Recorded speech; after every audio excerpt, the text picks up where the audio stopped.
ગુજરાત પ્રજાપતિ સમાજ 100 વર્ષ જૂની ગુજરાતની એકમાત્ર સંસ્થા છે।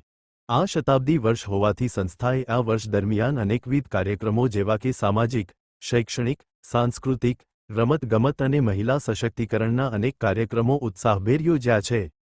તારીખ 13 એપ્રિલ 2025 રવિવારના રોજ શ્રી ભાગવત વિદ્યાપીઠ, સોલા, અમદાવાદ ખાતે યોજાશે।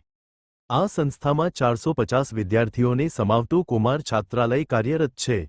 આ શતાબ્દી વર્ષની યાદગીરી રૂપે પ્રમુખ શ્રી કેશવભાઈ એસ પ્રજાપતિના નેતૃત્વ નીચે એક અદ્યતન કન્યા છાત્રાલયનું નિર્માણ થઈ રહ્યું છે। 500 દીકરીઓને સમાવતા અદ્યતન કન્યા છાત્રાલયમાં library, e library, smart class, cafeteria, gym વગેરેની વ્યવસ્થા પણ છે। દીકરીઓના આરોગ્ય માટે પણ મેડિકલ રૂમની સુવિધા ઉપલબ્ધ છે। આ કન્યા છાત્રાલયમાં વિદ્યાર્થિનીઓને રાહત દરે રહેવા જમવાની વ્યવસ્થા પૂરી પાડવામાં આવશે તેમજ તેમની સલામતીની કાળજી રાખવામાં આવશે।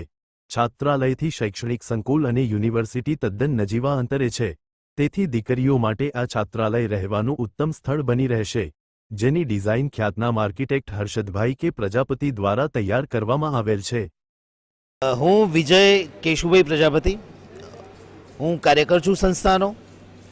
ગુજરાત પ્રજાપતિ સમાજ અમારી સંસ્થા છે જે 100 વર્ષ પૂર્ણ કર્યા છે। જે સંસ્થાએ 13/4/2025ના રોજ અમે શતાબ્દી વર્ષ ઉજવવા જઈ રહ્યા છીએ। સંસ્થાનું ભાગવત વિદ્યાપીઠ સોલા ખાતે જે અમે આ મહાસંમેલન બોલાવીએ છીએ આ શતાબ્દી વર્ષ નિમિત્તે, તેમાં આપણા માનનીય મુખ્યમંત્રી શ્રી ભૂપેન્દ્રભાઈ પટેલ તેમજ પૂજ્ય ડૉક્ટર જ્ઞાનવત્સલ સ્વામી BAPS સંસ્થા, સ્વામિનારાયણ સંસ્થા હાજર રહેવા ઉપસ્થિત રહેવાના છે।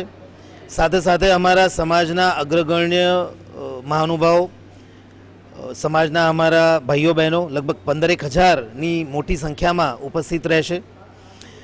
આ જે સંસ્થા અમારી સેવા, શિક્ષણ અને સહકાર સંગઠનમાં બિલીવ કરે છે અને એ ક્ષેત્રોમાં કામ કરી રહી છે।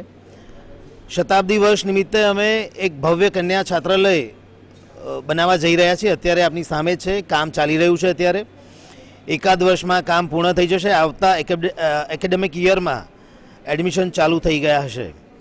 કન્યા છાત્રાલય પૂરી સુવિધાઓ સાથે હશે અને લગભગ 500 દીકરીઓ એક સાથે રહી શકે એટલું ભવ્ય કન્યા છાત્રાલય અમદાવાદમાં પહેલું અમારા સમાજનું કન્યા છાત્રાલય બનવા જઈ રહ્યું છે।